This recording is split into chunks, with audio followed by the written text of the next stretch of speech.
Assalamualaikum warahmatullahi wabarakatuh. Perkenalkan, nama saya Sauga Makarmula Wijaha dari kelas 2A PAUD dengan NIM 2111250016. Baiklah, di sini saya akan menjelaskan tentang behaviorisme, kognitivisme, dan pendidikan. Baiklah, yang pertama saya akan menjelaskan tentang teori behaviorisme. Teori belajar behaviorisme adalah sebuah teori yang dicetuskan oleh Gage dan Berliner tentang perubahan tingkah laku sebagai hasil pengamatan. Ada juga kelemahan teori behaviorisme. Yang pertama, hanya mengakui adanya stimulus dan respon yang dapat diamati.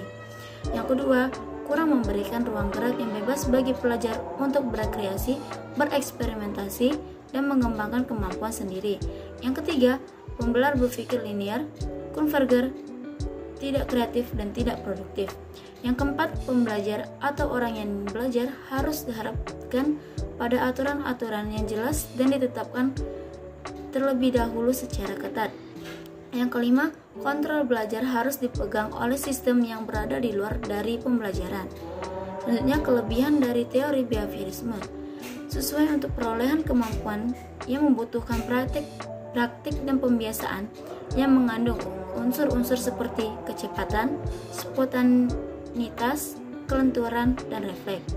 Teori ini juga bersifat objektif, pasti, tetap, tidak berubah.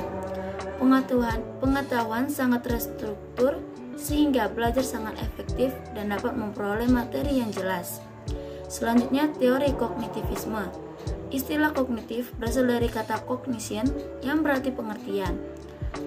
Teori kognitif ini berpendapat bahwa pelajar tidak sekedar melibatkan hubungan antara stimulus dan respon. Intisari dari teori belajar konstruktivisme adalah bahwa belajar merupakan proses penemuan atau discovery dan transformasi informasi kompleks yang berlangsung pada diri sendiri. Karakteristik dari kognitivisme yang pertama, belajar adalah proses mental, bukan behavioral. Yang kedua, siswa aktif sebagai penyadur. Yang ketiga, siswa belajar secara individu dengan pola deduktif dan induktif.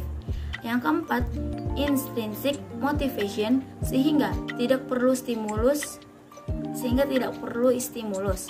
Yang kelima, siswa sebagai pelaku untuk menuntun penemuan.